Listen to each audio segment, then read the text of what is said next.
it is going to be a challenge to integrate everybody's work so that we create synergies towards performance. Because then the bottom line is we're creating our future. We don't want to take one from strangers. In today's world, it's all about performance. It's managing for excellence in uncertain environments. And as you see at the bottom of that slide, there's a quote, and part of this comes from an artist by the name of Degas, that it's sort of like art. As leaders, it's not what you can see, but what you can help others see. Believe and achieve. See, believe, and achieve. That's what it's all about when we're finally at the bottom line. And we're going to talk about what we mean by results a little later on. It is a journey. It is not a linear process. It's not driven by mathematics or physics. It's driven by the interactions that we have and a process of exploration, expansion, and excelling. And this morning, we're going to be spending time in the areas of explore, expand in terms of ideas and relationships.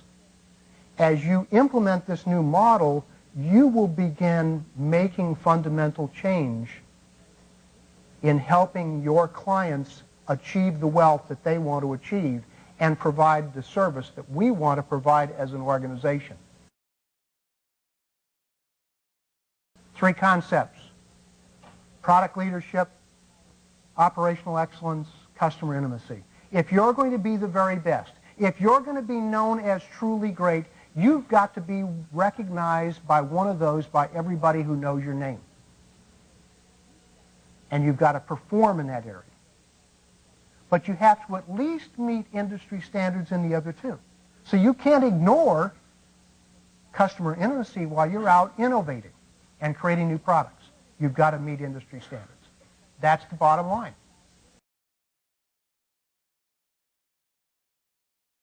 You know, when there is change, there are 2 visceral responses that we generally have. One is threat, the other is opportunity.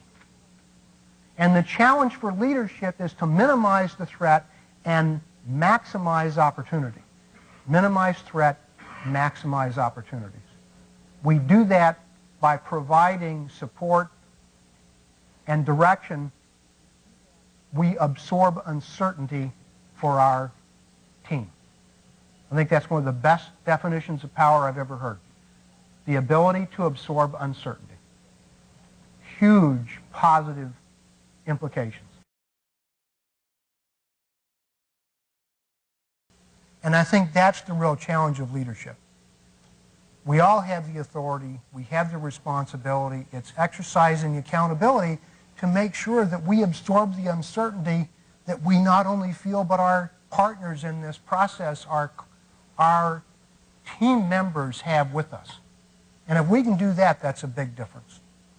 This morning, earlier, when I asked you to come up with your critical business issue, you went through the ladder of inference in a nanosecond because you immediately jumped to some issue.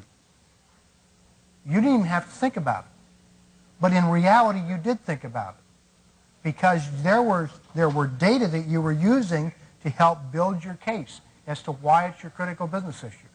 You interpreted that data, you added assumptions, and then you drew conclusions. But we don't ever think about that. It just happens naturally because that's the way our brains work. And what we're asking you to do is to spend some time unlocking what that thinking is. Because when you're out trying to describe a new model, to make changes in an organization, you've got to be very, very clear that people get the right message. And this is a way to sort of force you to slow down, get into that depth to uncover thinking. What I learned about leadership really started with one of the companies that I had the privilege of working for as an undergraduate student, Disney in Anaheim, California.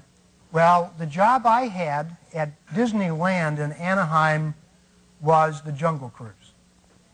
You remember? Welcome aboard, unwary travelers. My name is Ken, I'll be your skipper and guide down the rivers of adventure. We're going to pull away from the dock, but before we get too far away, I want you to turn around. That's it. Wave goodbye to your friends and family. It may be the last time you see them. As we leave the last outpost of civilization, we enter onto the mouth of the Irrawaddy River of Burma, where rare plant life and lush vegetation grow in abundance. And I know what you're thinking, how does that old guy remember that spiel all these years? My challenge to you all is take what you've learned from this time together and go back to your teams and help them understand how they can live the vision. They can be part of the process. Because if they do that, your job gets a lot easier. A lot easier. You don't have all the answers. They can help you find the answers.